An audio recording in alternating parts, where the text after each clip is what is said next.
કેમ છો બધા? આજે આપણે મીઠા આમળા બનાવવાના છીએ. હવે મીઠા આમળા તો લગભગ બધા બનાવતા હોય છે, પણ ઘણી વખત પરફેક્ટ આમળા સાથેનું પરફેક્ટ ખાંડનું માપ અને કેવી રીતે સૂકવવા, કેટલી તમારે રીત ક્યાં સુધી સૂકવવી, એ બધું તમને આજે પરફેક્ટ મેઝરમેન્ટ સાથે બતાવીશ. હવે આજે આપણે વગર ખાંડે બનાવવાના છીએ, તો વિડીયો એન્ડ સુધી જોજો. એના માટે મેં 1 કિલો આમળા લીધા છે. આમળા મોટા લેવાના અને ડાઘા વગરના લેવાના. પહેલાં આપણે આમળાને સ્ટીમ કરવાના છે.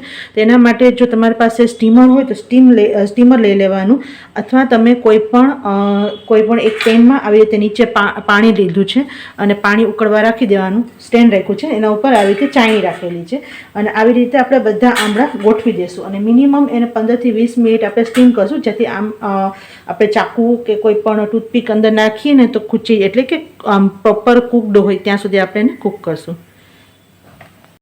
જો હવે આપણે આમળા બફાઈ ગયા હશે તો આપણે ચેક કરી લઈએ.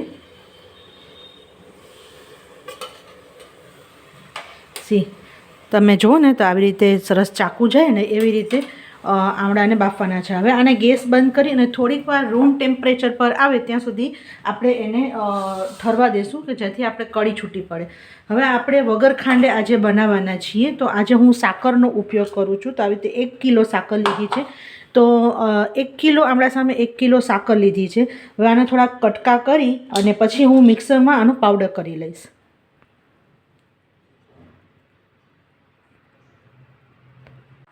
હવે આમળા થોડાક આપણે અડી શકીએ એટલા થઈ જાય એટલે હવે આને આવી રીતે પેસી અલગ કરવાની છે.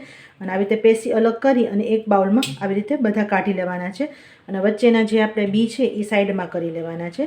મીનવાઇલ મેં 1 કિલો જે મારી સાકર હતી ને એ પણ મેં ગ્રાઇન્ડ કરી લીધી છે. ગ્રાઇન્ડ કરવાનું કારણ એ છે કે જો તમે સાકરના કટકા એને નાખો ને તેને ઓગળતા બહુ વાર લાગે, એટલે તમે જો ગ્રાઇન્ડ કરીને નાખો તો ફટાફટ એ આપણે જે કાર્ય છે ને એક દિવસ ઓછું થઈ જાય અને સાકર સાથે અને આમળા સાથે રાખવા માટેનું. તો આપણે પહેલાં આવી રીતે પેસી બધી અલગ કરી લેશું.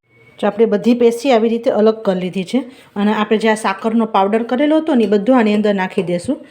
એટલે સાકરનો પાવડર કરવાથી એક તો ફટાફટ ભળી જાય બધી વસ્તુ, એટલે તમારે ફટાફટ કાર્ય થઈ જાય તમારું, સરસ તરત જ ઓગળી જાય. તો પહેલાં બધું નાખી દઈશું.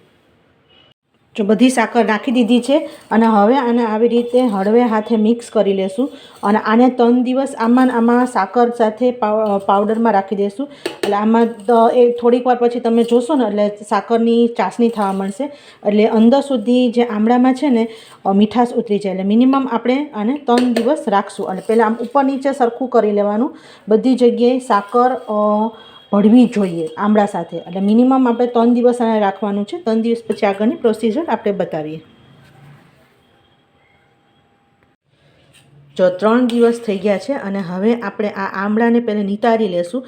નિતારી અને એક પ્લેટમાં કાઢી અને 2 દિવસ તડકામાં સૂકવવાનું છે.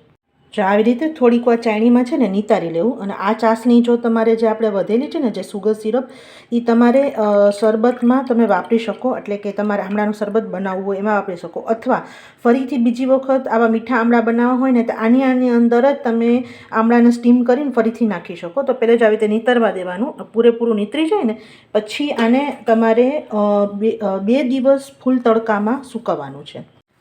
જો 3 દિવસ થઈ સૂકવેલા અને આપણે ખાંડ વગરના આપણે જો એકદમ સરસ સૂકવાઈ ગયા છે. અને તમે આવી રીતે જો કાપો ને એટલે વચ્ચે સુધી આવી રીતે તમારે જોવાનું કે સુકાઈ ગયા જોઈએ છે. બરાબર છે. હવે તમે આમને પણ રાખી શકો, પણ આપણને જો બજાર જવું જોતું હોય, તમે ફરીથી સાકરનો પાવડર કરેલો છે, તો આપણે આખી રેસીપી ખાંડ વગર કરીશું.